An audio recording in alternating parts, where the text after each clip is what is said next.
Hello hello hello. जय हिंद दोस्तों, मैं नवीन शर्मा आप सभी का स्वागत करता हूं। आशा करता हूं आप सब एकदम अच्छे, एकदम बेहतरीन हैं। सभी प्यारे दोस्त एक बार ज़रूर बताएंगे आप सब कैसे हैं। तो ठीक है बच्चे, इतिहास की क्लास में हम लोग पढ़ रहे थे आपका। मैंने बताया था हिस्ट्री में हमने शुरू किया था मध्यकालीन भारत को।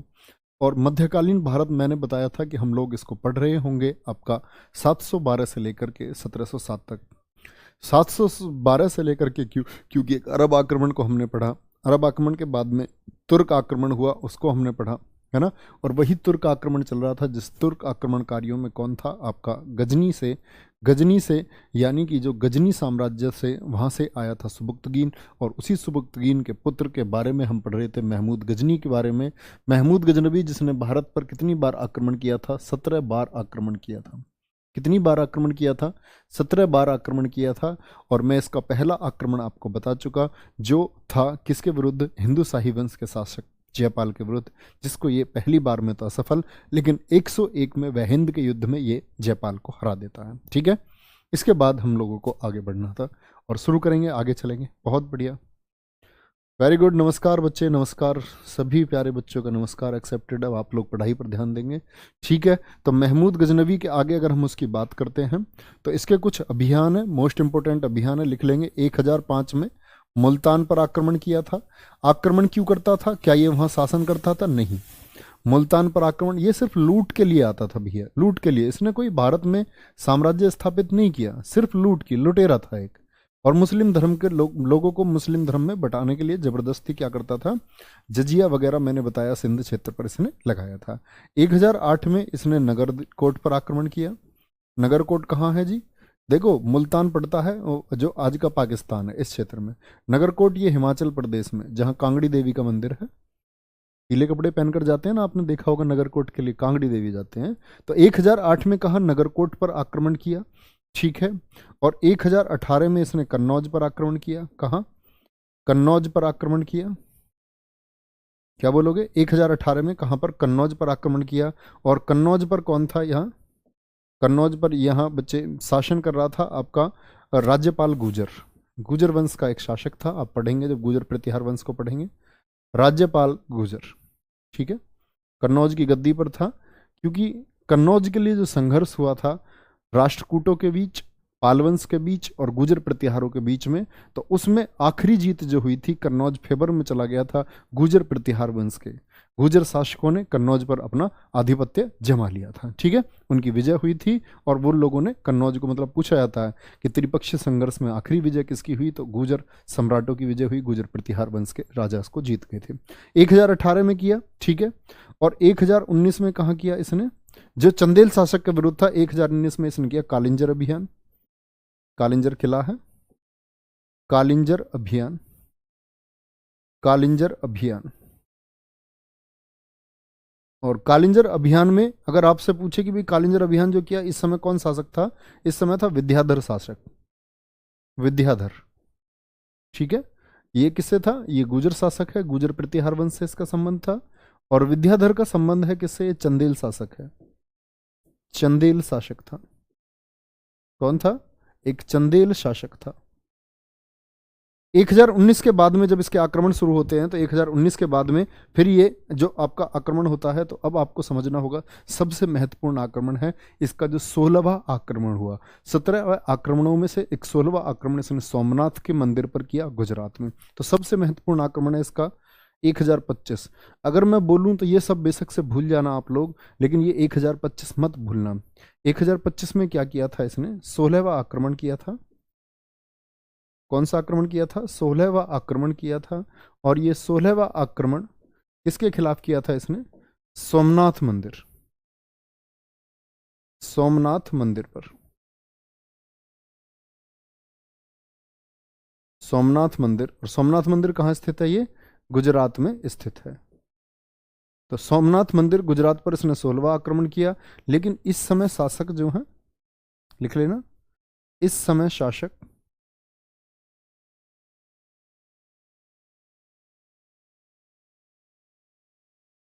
भीम प्रथम थे। कौन थे? भीम प्रथम थे। भीम प्रथम किस वंश से संबंध है? चालुक्य वंश से।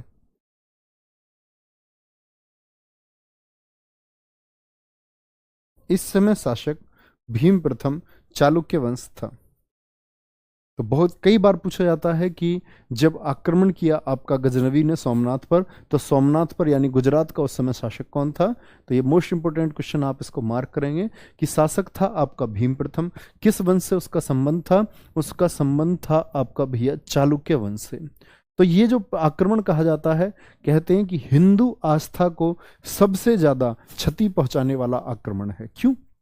क्योंकि हम लोगों की ये भावनाएं थी, अब तक हम ईश्वर को ये समझते थे कि भगवान जो है सबसे बड़ी ताकत है, लेकिन एक लुटेरा, एक मुस्लिम आक्रमणकारी आया, तो इस सोमनाथ मंदिर में क्या था कि एक तलवार लटकी हुई थी जो चुंबकीय बल के द्वारा दीवारों से ऐसे मैग्नेटिक फील्ड जनरेट करके उसको लटकाया हुआ था।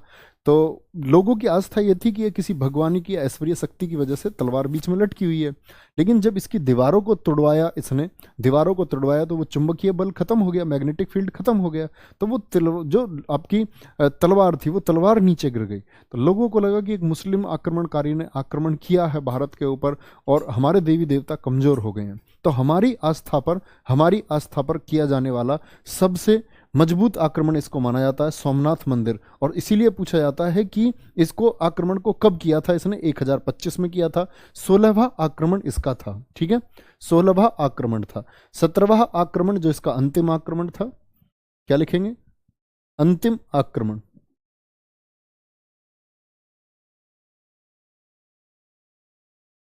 अंतिम आक्रमण था इसका 1027 में। 1027 में किसके विरुद्ध था? ये खोखरों के विरुद्ध था। किसके? खोखरों के विरुद्ध था। ये खोखर कहां थे? ये खोखर दरअसल में ये खोखर थे आपकी एक जनजाति थी जो आपकी वेस्ट पाकिस्तान में थी। किधर? पश्चिमी पाकिस्तान में लोग थे, वेस्ट पाकिस्तान में थे ये लोग। और ये क्या है? एक लुटेरी जनजाति थी। तो कभी भी जब ये लोग धन लूट कर ले जाते थे तो ऐसा नहीं होता था जैसे धर्मेंद्र की फिल्म में हो, आगे कुछ घोड़े जा रहे हैं और लास्ट वाले दो घोड़ों के ऊपर कूद के लास्ट वाले दो घोड़े दबा लिए। तो ये क्या है? जब लुटेरे जाते थे लूट करके वेस्ट पाकिस्तान, ये नहीं, ये लोग कहाँ जाते होंगे? आपका अफगानिस्तान में जाते होंगे, है ना? इधर से लूट करके कहाँ जाते होंगे? अफगानिस्तान वापस जाते होंगे। मैंने आपको बताया था अफगानिस्तान से इनका संबंध है।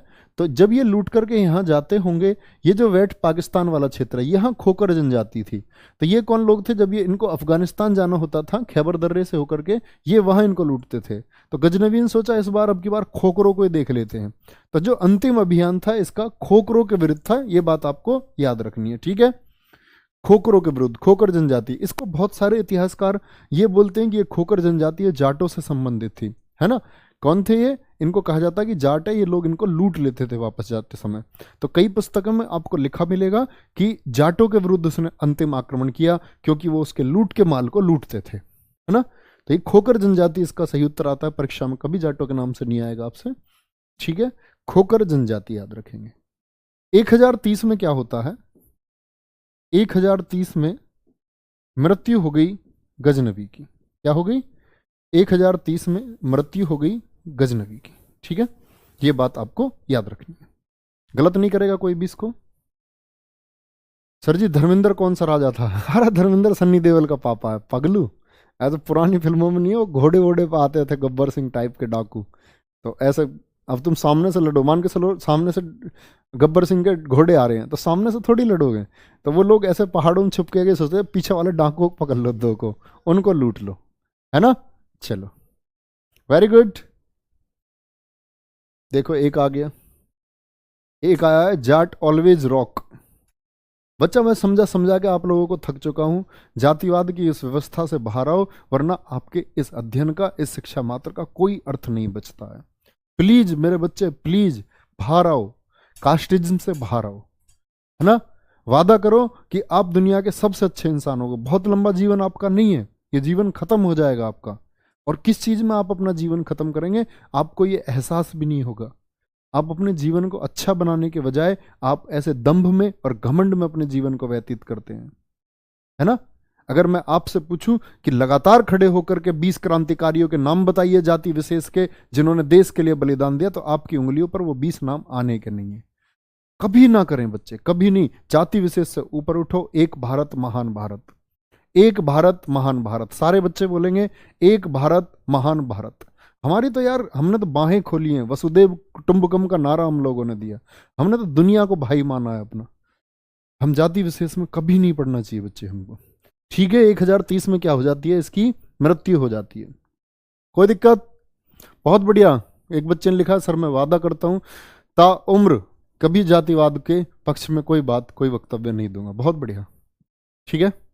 1030 में क्या हो जाती है, इसकी मृत्यु हो जाती है। अब इसके बारे में इंपॉर्टेंट बात यह है कि इसके साथ जो लेखक आए थे, ठीक है, लिखना, गजनवी के समय के लेखक, इसके साथ के, इसके समकालीन जो लेखक थे, इसमें एक नाम आता है फिरदौसी का। फिरदौसी, फिरदौसी को ही हम बोलते हैं पूर्व का होमर, पूर्व का होमर। फिरदौसी आया, फिरदौसी के साथ साथ और कौन आया आपका, अलबरूनी आया, अलबरूनी आया। अलबरूनी के साथ में एक आया उतबी। कौन आया, उतबी आया। उतबी के साथ में एक आया आपका क्या नाम था, वैहाकी, वैहाकी लेखक आया, वैहाकी। फिरदौसी, अलबरूनी, उतबी, वैहाकी, और एक था इसका फर्रुखी। फर्रुखी को कभी नहीं भूलना चाहिए, फर्रुखी। ये इसके दरबारी थे, विद्वान लोग हैं गजनबी के साथ में। और इन विद्वान लोगों का क्या काम था देखेंगे, क्यों हम इन लोगों को जानते हैं। जो हमको कुछ भी पता चलता है महमूद गजनबी के बारे में, महमूद गजनबी के बारे में हमको जानकारी देता है फिरदौसी, और फिरदौसी ने लिखी थी शाहनामा पुस्तक। सबसे इंपॉर्टेंट क्वेश्चन, शाहनामा बुक के लेखक कौन है, फिरदौसी। फिरदौसी को पूर्व का होमर कहा जाता है, क्यों? मैंने आपको बताया था कि सिकंदर की प्रिय पुस्तक का नाम था इलियड, और वो इलियड किताब किसने लिखी थी, होमर ने लिखी थी। तो उस पुस्तक में क्या था, मैंने आपको बताया था, अगर आपने कभी ट्रॉय मूवी देखी हो तो ट्रॉय राजवंश के युद्ध की कहानियां थी उस पुस्तक में। तो युद्ध से संबंधित जब युद्ध विवरण किए गए तो होमर की तरह फिरदौसी ने भी युद्धों का वर्णन किया। तो ये पूर्व के देशों में, वो तो पश्चिमी हो गया, वेस्टर्न कंट्रीज का लेखक हो गया, क्योंकि यूरोप वेस्ट में पड़ता है और भारत, ये इनको क्या बोला जाता है, पूर्वी देश कहा जाता है, जो एशिया के देश है। तो इसको क्या बोला गया, पूर्व का होमर कहा गया। इसने लिखी शाहनामा बुक, और शाहनामा बुक को किस भाषा में लिखा गया था, फारसी भाषा में लिखा गया। शाहनामा पुस्तक को किस भाषा में लिखा गया है, फारसी भाषा में लिखा गया है। और ये पुस्तक खुद किसने लिखवाई थी, खुद गजनवी ने लिखवाई। गजनवी ने क्या वादा किया शाहनामा से कि मेरी प्रशंसा करो, और मेरी प्रशंसा में जो आप लिखेंगे मैं उसके लिए आपको एक शब्द के लिए 1 दिनार दूंगा। पुस्तक तैयार हुई, काफी बड़ी पुस्तक तैयार हो गई। तो इसने बोला, भाई फिरदौसी तू पागल तो नहीं है, इतनी बड़ी किताब पढ़ते पढ़ते मैं मर जाऊंगा, भैया थोड़ी छोटी कर दे इसको। इसने कहा लो महाराज, थोड़ी छोटी ले लो सुल्तान साहब, थोड़ी छोटी। बोला अब तू पागल ही है भाई, बिल्कुल पागल है फिरदौसी। ऐसा नहीं बोला होगा, बड़ा सम्मान देते थे लोग। फिर लास्ट में एक किताब हो गई, तो एक किताब पे इसने जो पेमेंट करी, वो पेमेंट मतलब 100वां हिस्सा पेमेंट का दिया, यानी 1 रुपया देने की बात 1 पैसा दिया एक शब्द के लिए। फिरदौसी ने वो राशि लेने से मना कर दिया और बोला कि गजनबी के बारे में अब इस पुस्तक में बहुत कुछ मैं लिखूंगा। पुस्तक नहीं दी और साथ में भैया पैसे नहीं लिए। और क्या हुआ कि इसने इस पुस्तक में बुराइयां लिखनी शुरू कर दी गजनवी की, और ये इतनी प्रचलित हुई, बुराइयां क्या कुछ वास्तविकता लिखनी शुरू कर दी। तो लोगों ने बादशाह के बारे में पढ़ना शुरू किया, वे सुल्तान के बारे में पढ़ते हैं क्या, क्योंकि ये तो इसके साथ रहता था, फिरदौसी सब कुछ जानता होगा। जैसे कि कोई आदमी वीडियो बनाने लग जाए, मेरा मित्र है, और ऐसी कुछ चीज जो मैंने आपसे छुपा के रख रखी है उसके बारे में बताइए, तो आपको बड़ा इंटरेस्ट आएगा जानने में, है ना। हाँ भाई, ये हमें पता चलना चाहिए अपने भैया के बारे में। तो ये क्या है, ये फिरदौसी ने जो बुराइयां लिखी, इसीलिए ये बन गया ईरान का महाकाव्य। क्या बोलोगे, ईरान का महाकाव्य ये बन गया। ईरान का महाकाव्य यानी कि फेमस हो गया। महाकाव्य से मतलब होता है एक एपिक, जैसे भारत में रामायण और महाभारत है, बड़ी रुचि ली जाती है, भगवत गीता में बड़ी रुचि ली जाती है हमारे देश में। इसी तरह ईरान का, सॉरी, महाभारत की जगह लिखना ईरान का महाकाव्य, ईरान का महाकाव्य। बहुत से लोगों ने इसको अफगानिस्तान का महाकाव्य बता रखा है, जो बिल्कुल गलत है, बिल्कुल गलत है। ईरान का महाकाव्य इसको कहा जाता है, ठीक है। अलबरूनी ने लिखा किताबुल हिंद, भारत की भौगोलिक स्थिति के बारे में लिखा, भारत की आर्थिक स्थिति के बारे में लिखा। किताबुल हिंद।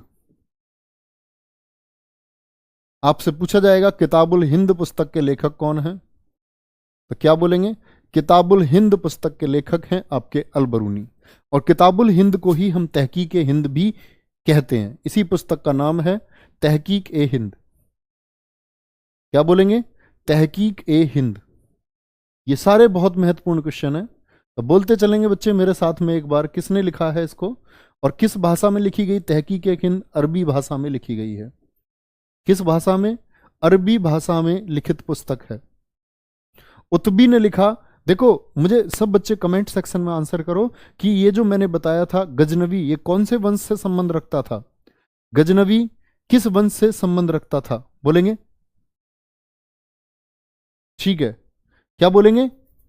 बच्चा पूछ रहा है सर जी दरबारी कवि बता दिया करे। ये दरबारी कवि ही मैं आपको बता रहा हूं। आप मेरी बातों पर अगर गौर कर रहे होंगे तो आपको लिखने की आवश्यकता नहीं पड़ेगी। दरबारी कवि सर जी बहुत पूछे जाते हैं, उनको बता दो। हाँ, आप लोग बिल्कुल सही कह रहे हैं, मैं बताता रहूंगा आपको। जो आप कहोगे, जो भी कहोगे वो मैं बताता रहूंगा। और बच्चे इस बात का ये आपको मानना पड़ेगा कि ये शायद मैं आप लोगों से बेहतर जानता हूं कि एग्जाम में क्या पूछा जाता है और क्या नहीं पूछा जाता है। तो उसकी चिंता आप लोगों को करने की जरूरत ही नहीं है। किताब उल यामिनी, किताब उल यामिनी, तो यामिनी वंश से इसका संबंध था। यामिनी वंश से इसका संबंध था। और उस वंश की जानकारी हमको किसने दी है? बहुत बढ़िया, गजनी, जिसको यामिनी वंश कहा जाता है। किताबुल यामिनी, तो यामिनी वंश के बारे में जानकारी दी हमको उतबी ने। किसने? उतबी ने दी है। वैहाकी ने लिखी, वैहाकी ने लिखी थी, जो इनके पिता थे।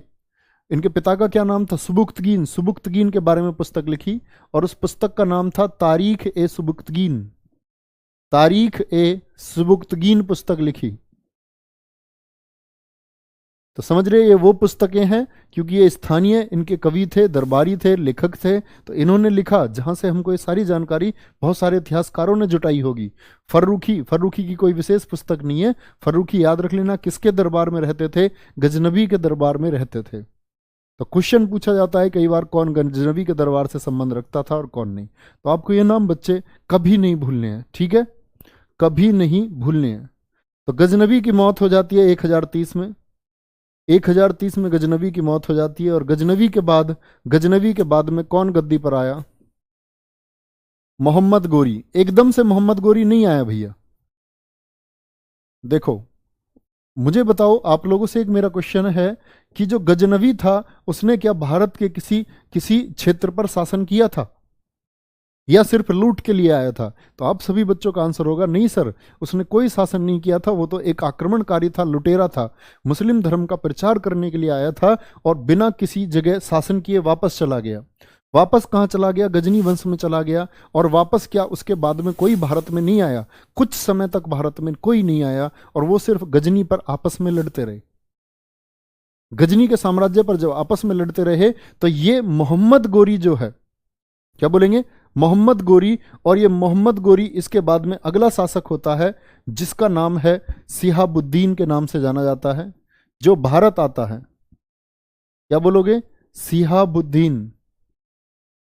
सिहाबुद्दीन कहते हैं इसको।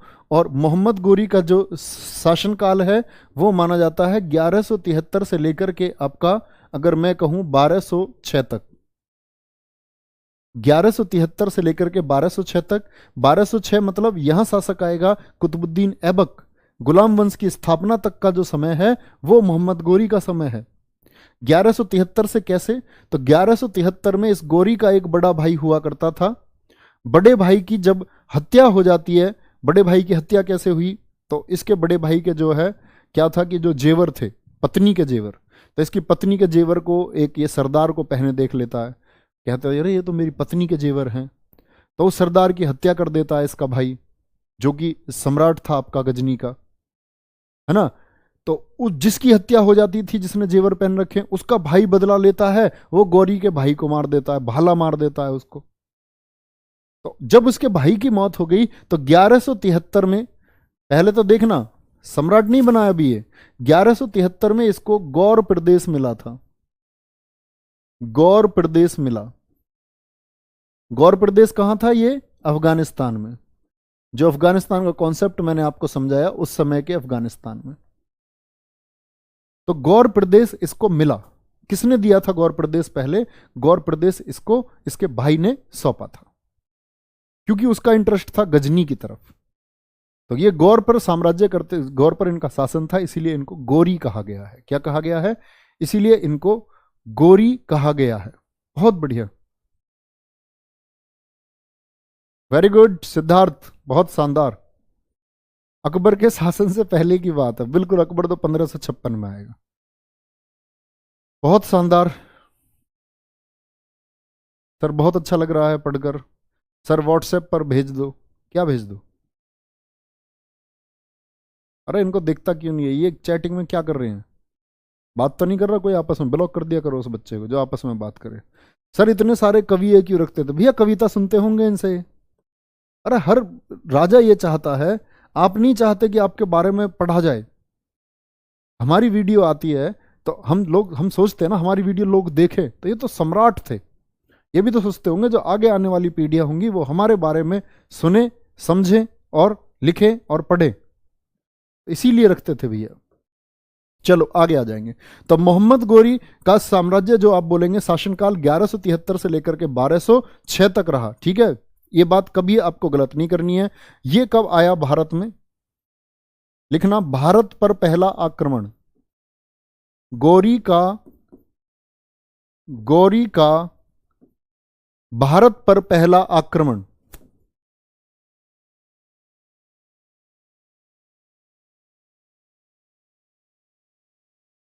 1027 के बाद में, जो आपका 1027 के बाद में आक्रमण हुआ, तो उस आक्रमण की अगर हम बात करते हैं तो उसके बाद में इतने वर्षों के बाद आक्रमण हुआ।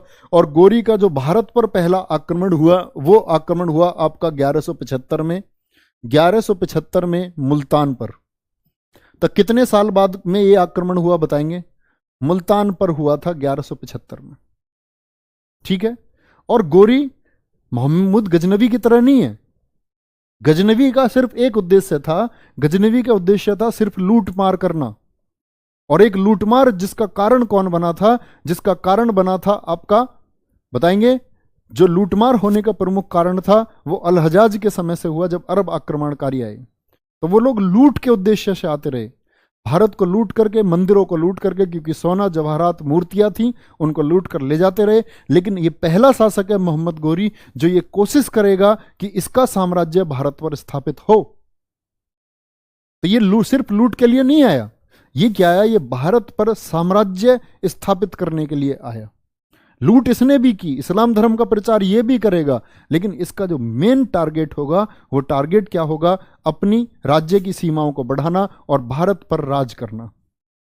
तो गोरी ने इसी क्रम में पहला आक्रमण किया मुल्तान पर, और मुल्तान पर जो ये आक्रमण इसने किया, ये किया करमाती जाति पर। करमाती जाति पर। करमाती जाति कौन है? ये करमाती जाति के लोग ये लोग हैं जो शिया लोग थे। शिया, शिया से मतलब मैं आपको समझा चुका हूं। शिया वो लोग हैं जो चौथे खलीफा अली की शिक्षाओं में विश्वास रखते थे, और ये मोहम्मद गोरी जो है ये सुन्नी है। तो पहला टारगेट इन्होंने बनाया कि पहला टारगेट इस्लाम के प्रचार के लिए शिया लोगों को खत्म कर देते हैं। तो पहला आक्रमण उसका शिया मुसलमानों पर था। ये शिया मुसलमान थे जो बौद्ध से शिया बने थे। ये लोग पहले बौद्ध थे। ये लोग पहले, लिख लेना, ये लोग पहले बौद्ध हुआ करते थे।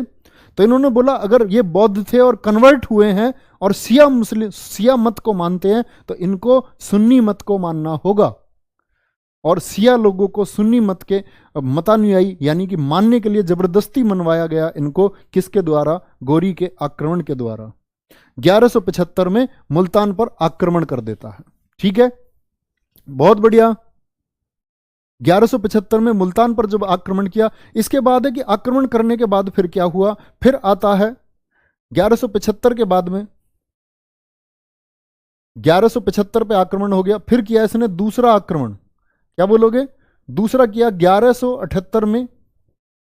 1178 में पाटन गुजरात पर। पाटन जगह कहां पड़ती है? गुजरात पर, गुजरात में, सॉरी। पाटन कहां है आपका? गुजरात में है। क्या सोचा इसने? इसने सोचा कि जिस तरह से गजनवी ने गुजरात में सोमनाथ को लूट लिया था, इस तरह का लूट और धन तुझे भी प्राप्त होगा, तो तू भी चल मंदिरों को लूट। लेकिन इसकी भूल क्या हुई, पहले वहां शासक था भीम प्रथम, अकेले भीम वन, और अब की बार है भीम टू। दो दो भीम हो गए, मतलब दो भीम नहीं, मतलब ऐसे ही बता रहा हूं। भीम सेकंड था इस बार शासक, और भीम सेकंड ने इसकी रेल बना दी। रेल मतलब समझ रहे हो, मालगाड़ी। तो क्या बोलेंगे, पाटन गुजरात पर 1178 में आक्रमण किया, लिखना, जिसमें पाटन पर आक्रमण, जिसमें इसे भीम द्वितीय, भीम सेकंड, जिसने बाद में मूलराज द्वितीय की उपाधि धारण कर ली थी, मूलराज द्वितीय, जिसमें इसे भीम द्वितीय, मूलराज द्वितीय ने बुरी तरह हराया, बुरी तरह हराया।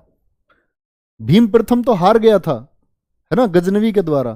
किस वंश से इसका संबंध है, तो ये लिख लेना, भीम द्वितीय ये चालुक्य वंश का शासक था। और सबसे महत्वपूर्ण बात क्या है, ये जो युद्ध था इसका नेतृत्व जो किया था, ये इनकी पत्नी ने किया था, मूलराज द्वितीय की। लिखना, इस युद्ध का नेतृत्व, इस युद्ध का नेतृत्व, जो लीडरशिप हुई वो किसके द्वारा हुई, नायिका देवी। इस युद्ध का नेतृत्व नायिका देवी ने किया। तो हमको पहला साक्ष्य मिलता है किसी भी युद्ध में जिसका नेतृत्व किसी भारतीय महिला ने किया, और वो भारतीय महिला कौन है, वो नायिका देवी है। ठीक है, नायिका देवी कौन थी, लिख लेना, वाइफ ऑफ मूलराज सेकंड। इस युद्ध का नेतृत्व नायिका देवी ने किया था। तो समझ रहे हैं कितनी मजबूत नेतृत्व करता रही होगी, जिसने एक ऐसे आक्रमणकारी को इतने वर्षों के बाद हरा दिया, जो लोग ये समझ रहे थे कि हम हारेंगे नहीं भारत में। तो कभी भी ये ना समझे कि स्त्री की नेतृत्व क्षमता कमजोर होती है, कुछ लोगों को इस पर डाउट होता है, तो ऐसा नहीं होता है। ठीक है, 1178 में पाटन गुजरात में आगे आएंगे। पाटन गुजरात में हार गया तो इसको बड़ी दिक्कत हुई। अब इसने सोचा कि ये जो हिस्सा है गुजरात वाला, ये तो कंट्रोल में आया नहीं भैया, है ना, तो क्यों ना अब ऐसे करूं, मुझको भारत तो जीतना ही है। भारत जीतने के सपने के साथ आया, तो इसने सोचा पहले इन क्षेत्रों को जीतता हूं, इन क्षेत्रों को जीतता हूं, इन क्षेत्रों को जीतता हूं, तब देखेंगे बाकी बाद में। इधर से रास्ता नहीं मिल रहा तो इधर से देखेंगे। क्योंकि पहले जो इसने शुरुआत की थी, ये मुल्तान पर आया था, यहाँ मुल्तान पर, तो ये इसने शुरुआत की थी कि ये खैबर दर्रे से आया था। भारत आने के दो ही, सॉरी, गोमल दर्रे से ये आया था। भारत आने के दो दर्रे हैं, सिकंदर आया खैबर दर्रे से, गजनबी आया खैबर दर्रे से, ये आया गोमल दर्रे से। दर्रा, दर्रा मतलब होता है दो पहाड़ियों के बीच के जो रास्ता होता है। ठीक है, गोमल दर्रे से आया था। याद रख लेना, इस युद्ध का नेतृत्व किसने किया, नायिका देवी ने किया था। आगे आएंगे भैया, 1178 में यहां इसकी हार हो जाती है। 1179 में क्या किया इसने, यहां से शुरुआत करता है अपनी, कश्मीर और सिंध को जीतता है। 79 में कश्मीर और सिंध जीते, कश्मीर और सिंध क्षेत्र को जीता। तो कब विजित किया था, कब विजित किया था, 1179 में कश्मीर और सिंध को इसने विजय प्राप्त कर लिया था। ठीक है, यह बात आपको हमेशा याद करनी है, किसके द्वारा, शहाबुद्दीन के द्वारा इसको जीता गया। 1186 में फिर से आक्रमण किया इसने, और पंजाब में, पंजाब जीता, ऐसे लिख सकते हैं पंजाब। पंजाब के वो हिस्से कौन कौन से थे, एक था आपका भटिंडा, भटिंडा, और एक था तबर हिंद, तबर हिंद क्षेत्र।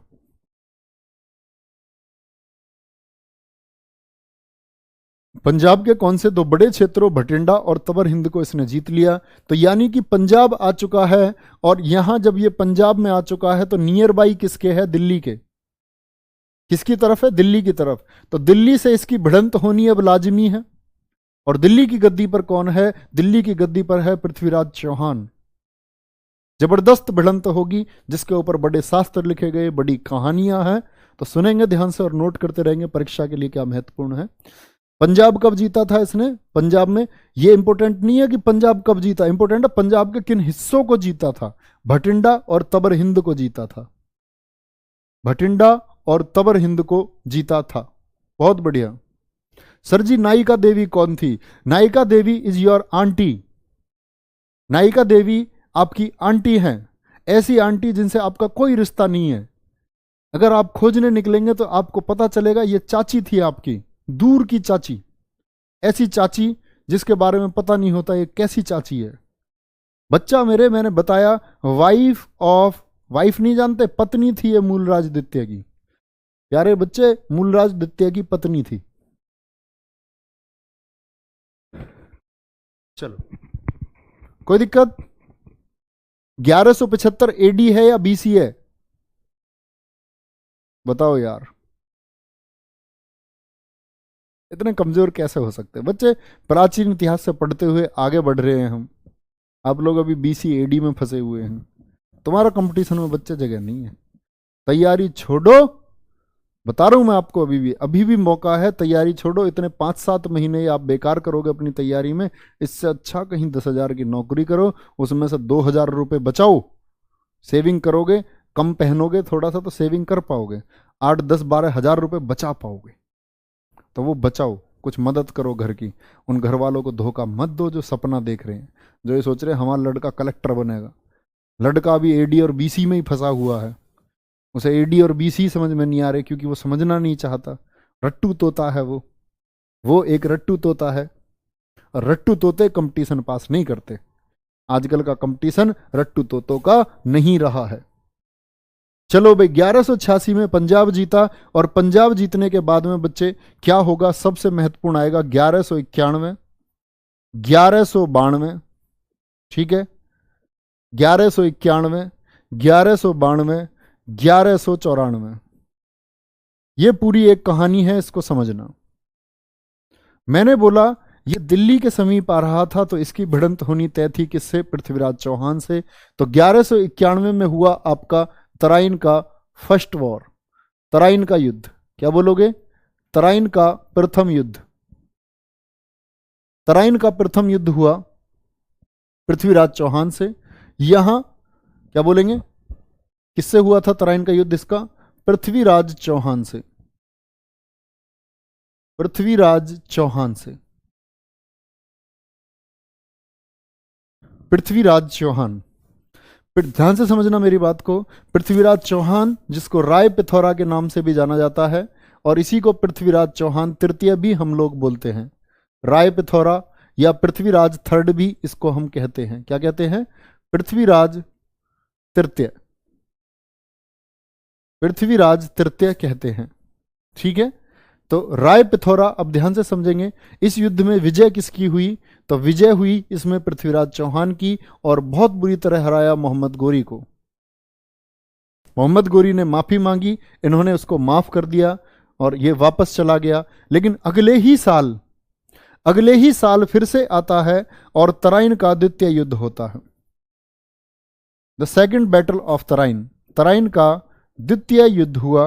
किस किस के बीच हुआ? सेम, दोनों के ही बीच हुआ, दोनों के बीच हुआ। लेकिन इस बार क्या है? इस बार स्थिति पलट गई, इस बार स्थिति पलट गई। और इस युद्ध को कौन जीता? इसको गौरी जीता, गौरी जीता। अब आते हैं इतिहास की कुछ झूठी और सच्ची कहानियों की तरफ। तो ध्यान से सुनना, जो मैंने लिखवा दिया ये परम सत्य है, ये झुटलाया नहीं जा सकता। अब आ जाओ इतिहास की तरफ। वो इतिहास क्या कहता है?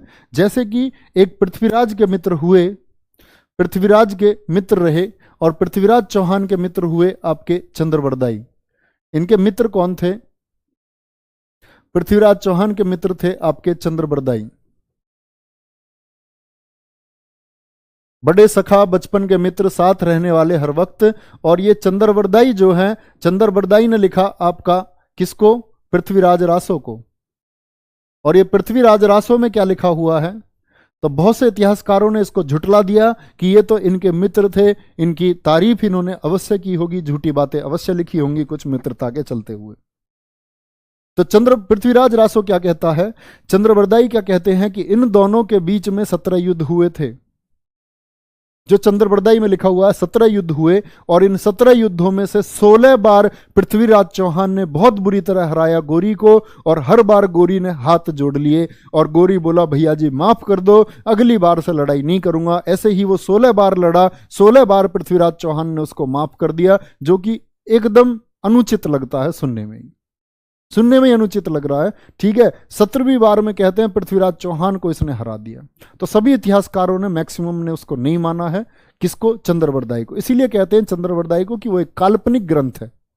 काल्पनिक मतलब उसमें कल्पनाएं ज्यादा हैं, यथार्थ रियलिटी कम है, रियलिटी कम है और झूठ ज्यादा है, इसलिए उसको काल्पनिक ग्रंथ भी कहा गया है साहित्य में।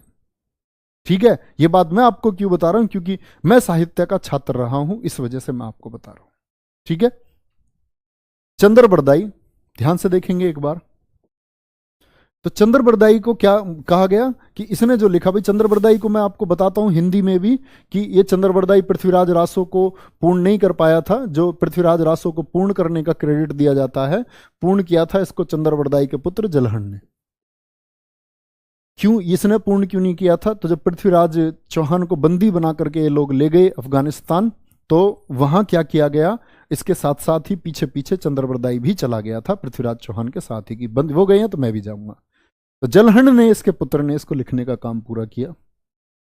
तराइन द्वितीय की बात आ जाती है भैया, तो कौन जीत चुका है, गौरी। अब एक ओरिजिनल फैक्ट पर आ जाओ। ओरिजिनल फैक्ट क्या है कि ये जो पृथ्वीराज चौहान थे, इनके बारे में कुछ बताता हूं मैं आपको। पृथ्वीराज चौहान, बड़ी लड़ाई है बच्चे, आज का जो टाइम है, जो यूथ के बीच में संघर्ष है, दो चीजों को लेकर के पूरी लड़ाई है। एक तो पृथ्वीराज चौहान, लोग लड़ते हैं कि ये चौहान है या गुजर है। चौहान और गुजर का एक संघर्ष है जो कि बहुत गलत है। अगर किसी उससे होगा क्या, किसी एक व्यक्ति को दो जातियां अगर मान रही है, अपना अपना कह रही है, तो बड़ी अच्छी बात है, पूजनीय है दो जातियों के लिए, अच्छी बात है। जैसे मिहिर भोज के लिए संघर्ष है, तो मिहिर भोज के लिए संघर्ष है कि वो राजपूत थे या गुजर हैं।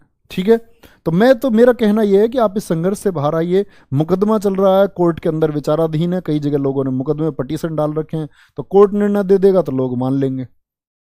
तो पृथ्वीराज चौहान जी के बारे में देखें क्या है। तो ये जो दिल्ली है आपकी, ये दिल्ली की गद्दी पर कैसे आए, तो दिल्ली बसाई थी, दिल्ली जो बसाई, समझना ध्यान से, दिल्ली बसाई थी अनंगपाल द्वितीय ने। अनंगपाल सेकंड ने दिल्ली को बसाया। अनंगपाल द्वितीय, जिनको हम अनंगपाल तोमर के नाम से जानते हैं, अनंगपाल तोमर के नाम से जानते हैं। ठीक है, ये अनंगपाल तोमर जो है ये गुर्जर शासक थे। ये कौन है, अनंगपाल तोमर एक गुर्जर शासक थे जिन्होंने दिल्ली को बसाया। और दिल्ली कब बसाई गई थी, दिल्ली बसाई थी इन्होंने 11वीं शताब्दी में, 11वीं शताब्दी में। और दिल्ली का जो नाम हुआ करता था, ये दिल्ली को इन्होंने बसाया था ढिल्ली का पुरी के नाम से, ढिल्ली का पुरी के नाम से इसको बसाया गया था। दिल्ली का पुराना नाम क्या था, सबसे प्राचीन नाम दिल्ली का था ढिल्ली का पुरी। ढिल्ली का पुरी को किसने बसाया, अनंगपाल तोमर ने बसाया। ठीक है, और ये अनंगपाल तोमर जो है, इनका कोई पुत्र नहीं था, इनका कोई पुत्र नहीं था। ठीक है, देखो तोमर वंश, हमारे पूर्वज, देखो क्या क्या क्या क्या करते रहते हैं आप। चलो भाई, आपको पता इंसान की जन्म कहां से हुआ था, अभी तो लोग साइंटिस्ट ही नहीं ढूंढ पा रहे। आप सबको पता है कि हमारा ओरिजिन कैसे कैसे था, तुम साइंस की उस थ्योरी से भी आगे हो। अभी तो बहुत सारी जातियों का यह भी नहीं पता कि वो आई कहां से हैं। चलो यहां आओ, समझो बात को। तो अब यहां इंपॉर्टेंट फैक्ट आता है, पृथ्वीराज चौहान कौन है। पृथ्वीराज चौहान चौहान है और राजपूत है। मिहिर भोज गुजर हैं, तो वो गुजर प्रतिहार वंश के गुजर हैं। आप लोगों के बीच झगड़ा क्यों है, तो ध्यान से समझना। मैं आपको एक चीज बता रहा हूं जो दिल्ली संग्रहालय में रखा हुआ है, VS 1383 शिलालेख। कहां है इसकी स्थिति, इसको जाकर के देखना। VS 1383 शिलालेख कहां है, दिल्ली में है, दिल्ली संग्रहालय में। यह शिलालेख क्या कहता है, ये शिलालेख बताता है कि दिल्ली जो बसाई गई वो अनंगपाल तोमर के द्वारा बसाई गई। ठीक है, लेकिन इनका कोई पुत्र नहीं था, तो इनकी पुत्री थी, और इनकी पुत्री की शादी किससे हुई थी? तो यहां देखना, पृथ्वीराज चौहान के जो पिता हैं अनंगपाल तोमर एक गुर्जर शासक थे जिन्होंने दिल्ली बसाई, और इधर पृथ्वीराज चौहान के पिता थे। इनके पिता का क्या नाम था? अच्छा, पृथ्वीराज चौहान के जी के पिताजी का नाम बताओ फटाफट से, कमेंट सेक्शन में वेट करो, जल्दी से मुझे इनके पिताजी का नाम बता दो। इनके पिताजी का नाम क्या था?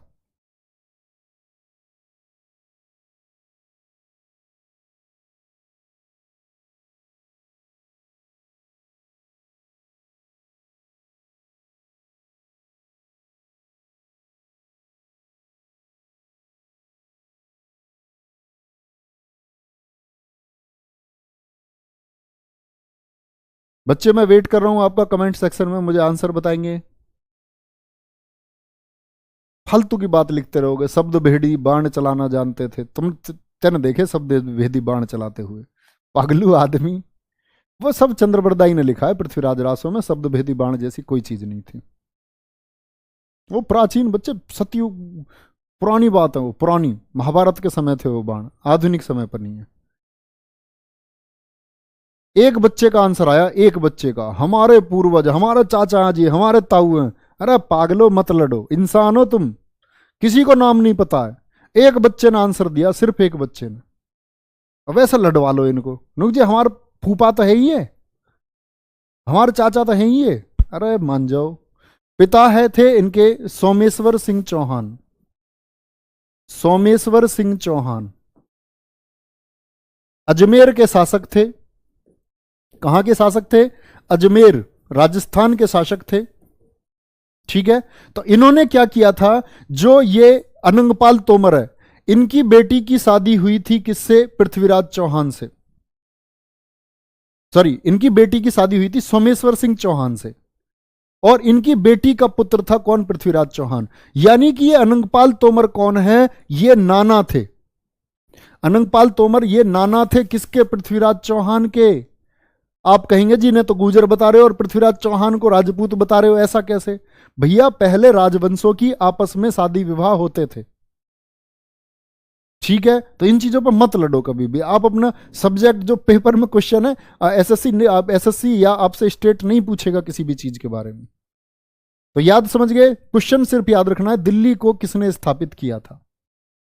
दिल्ली को किसने स्थापित किया था? तो अनंगपाल द्वितीय, अनंगपाल तोमर। क्या बोलेंगे? अनंगपाल तोमर ने। और पृथ्वीराज चौहान के पिता कौन थे? इनके पिता थे सोमेश्वर सिंह। कहां के शासक थे? अजमेर। तो युवराज घोषित किया गया था पृथ्वीराज चौहान को। और पृथ्वीराज चौहान की प्रेमिका का क्या नाम था? प्रेमिका का नाम था संयोगिता, संयुक्ता जिसको हम कहते हैं, संयुक्ता या संयोगिता। और यही संयोगिता है जब पृथ्वीराज चौहान कहते हैं बलशाली काठी के, सुंदर शरीर, और उनके युद्ध के चर्चे थे, युद्ध के चर्चे थे। यही चर्चे कहां पहुंचे? कन्नौज पहुंचे। कहां पहुंचे यही चर्चे? कन्नौज पहुंचे। और कहते हैं उनकी तस्वीर बनने लग गई, और उसी तस्वीर पर फिदा हो गई कौन? संयोगिता। लेकिन दरअसल में था क्या? कहते हैं, कुछ लोगों का मानना है, इसके लिए हमें एक चीज समझनी होगी, 1194 में हुआ था चंदावर का युद्ध। क्या हुआ था? चंदावर का युद्ध। चंदावर का युद्ध किस किस के बीच हुआ था ये? गोरी वर्सेस जयचंद। जयचंद ये था आपका गहडवाल वंश का शासक, गहडवाल वंश। गहडवाल वंश कहां का शासक था? ये कन्नौज का शासक था। हर्षवर्धन के बाद में बहुत सारे शासक आए कन्नौज की गद्दी पर, जिसमें गहडवाल वंश भी आया, जिसका शासक है जयचंद। और इसी जयचंद की पुत्री थी संयोगिता। इसी जयचंद की कौन है? ये संयोगिता पुत्री है। तो कुछ लोग कहते हैं कि जो गोरी भारत में आया था, गोरी को बुलाया गया था किसके द्वारा? जयचंद के द्वारा, कि पृथ्वीराज चौहान से इसकी दुश्मनी थी। और पृथ्वीराज चौहान शक्तिशाली था इधर दिल्ली में, पृथ्वीराज चौहान इधर दिल्ली में एक शक्तिशाली शासक था, तो ये तो हरा नहीं सकता था जयचंद। तो जयचंद ने बुला लिया था गौरी को और अपने उद्देश्य में सफल भी हुआ। पृथ्वीराज चौहान हारा भी, लेकिन इसने सोचा था गौरी जो है ये वापस चला जाएगा जीत करके। गौरी ने कहा आजा तुझे और नेता बनाता हूं, तू और दे अपनी जगह को इसको। तो ये कन्नौज और उससे इसने छीन लिया। तो ये कहां की थी संयुक्ता, ये कन्नौज की थी। और भैया इसकी दुश्मनी किससे थी? जयचंद की दुश्मनी थी पृथ्वीराज से। तो जयचंद ने अपनी बेटी की शादी जो है वो अनाउंस कर दी, लेकिन बेटी तो दिल दे बैठी थी किसको? पृथ्वीराज चौहान को। इसकी तस्वीर को देखती रहती और अपनी सखियों से सुनती थी कहानियां। कहती थी पृथ्वीराज चौहान का कोई किस्सा किसी से सुना क्या? वो एकदम से सखिया हंस के कहती थी नहीं नहीं नहीं, कोई किस्सा आएगा तो जरूर सुनाएंगे। तो कहते हैं इसने दुश्मनी निकालने के लिए इसे अपनी बेटी का स्वयंवर रच दिया। और स्वयंवर रचने में क्या किया? गेट के बाहर पृथ्वीराज चौहान का पुतला लगवा दिया। पुतला पृथ्वीराज चौहान। तो जो राजा आ रहा है ऐसे एंट्री टाइम पे, अरे पृथ्वीराज चौहान तो द्वारपाल की तरह खड़ा है, हा हा हा, ऐसा सब देख के उसको हंसते हुए जा रहे हैं। अरे पृथ्वीराज चौहान आज तो गेट पर ड्यूटी दे रहा है, हा हा हा। सब हंस रहे हैं, मतलब सब लोग चिढ़ते थे। पृथ्वीराज एक बलशाली शासक था चौहान वंश का। तो फिर क्या हुआ? तो इसकी बेटी ने क्या किया? उसी तस्वीर जो वहां पुतला खड़ा हुआ था उसी पुतले को माला डाल दी थी संयोगिता ने, दीवानी एकदम। और तभी एंट्री होती है पृथ्वीराज चौहान की घोड़े पर, तुगड़ुक तुगड़ुक तुगड़ुक तुगड़ुक तुगड़ुक। संयोगिता घोड़े पर बैठी और घोड़ा तुगड़ुक तुगड़ुक तुगड़ुक पार। समझ रहे हो? तो दुश्मनी थी। कुछ लोगों का मानना यह भी है कि भाई इसी दुश्मनी के चलते हुए इसका बदला लेने के लिए बुलाया गया था गौरी को। तो बहुत सारी किंवदंती हैं उसमें। कुछ लोग मानते हैं कि यह घटना बाद की है ना। तो इंपोर्टेंट हमारे काम की चीज क्या है? 1194 में चंदावर का युद्ध किस किस के बीच हुआ? वो हुआ था जयचंद के बीच में और गौरी के बीच में। जिसको जीता कौन? विजयी इसमें हुआ था आपका गौरी। तुमको इतिहास के एक और पन्ने की तरफ ले चलता हूं। लोग कहते हैं, वापस आएंगे जरा थोड़ा सा, वापस आएंगे कि दूसरा जो युद्ध हुआ था, इसमें लोगों का मानना है कि इसमें जो दूसरा युद्ध हुआ है 1194 तो मैं आपको पढ़ा चुका। आ जाएंगे वापस। तो गौरी जब इस दूसरे युद्ध को जीता, समझो बच्चे, हाँ अच्छी वेडिंग हुई, सो नाइस वेडिंग। तुम और होने चाहिए वहां फूल बिखेरने के लिए, ऐसे उस पर संयोगिता और पृथ्वीराज चौहान पर डाल देते, दो दो चार चार फूल। चलो भाई क्या बोलेंगे? तो गौरी जब जीता, गौरी जब जीता तो क्या इसने तुरंत पृथ्वीराज को बंदी बना लिया था? नहीं, नो। देखो इस बात के बारे में जानकारी मिलती है, ये आगे बात लिखाऊंगा मैं आपको, यही समझ लो और याद रखना इस बात को। कोई बोले तुरंत बंदी नहीं बनाया था, यहां एक संधि हुई थी और इस संधि में अजमेर वाला जो क्षेत्र था, जो अजमेर क्षेत्र था, अजमेर किसको मिला था? अजमेर मिला था शासन करने के लिए पृथ्वीराज चौहान को। क्योंकि हार चुका था तो संधि में तो शर्त माननी पड़ती। और इस समय बलशाली कौन है? गौरी। ये बात किसने बताई है जी? चंद्र बरदाई की बातें तो झूठी हो गई। ये बात किसने बताई है? ये बात बताई है हसन निजामी ने।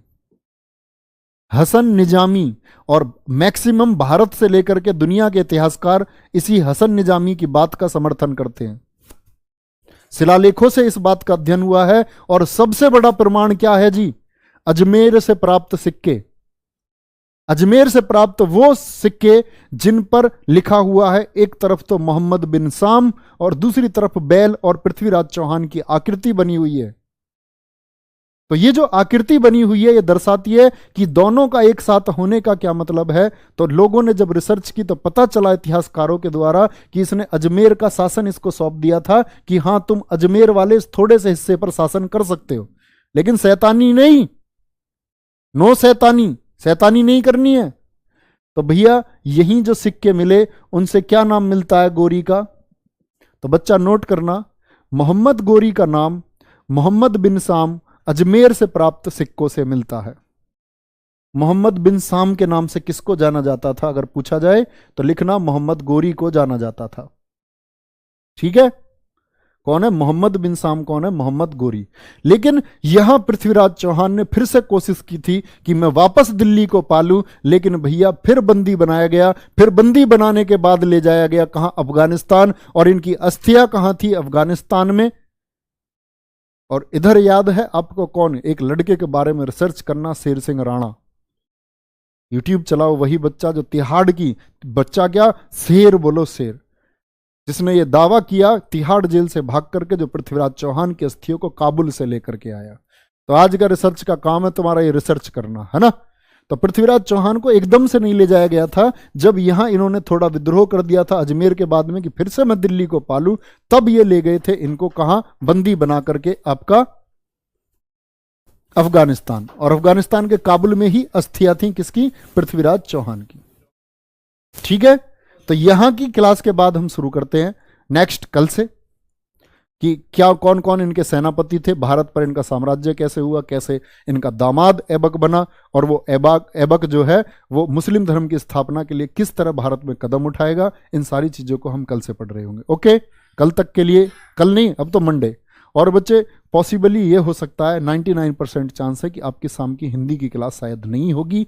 होगी तो मैं बता दिया जाएगा, नहीं होगी तो भी बता दिया जाएगा। वैसे मन बना लो नहीं होगी। ओके, कभी शोर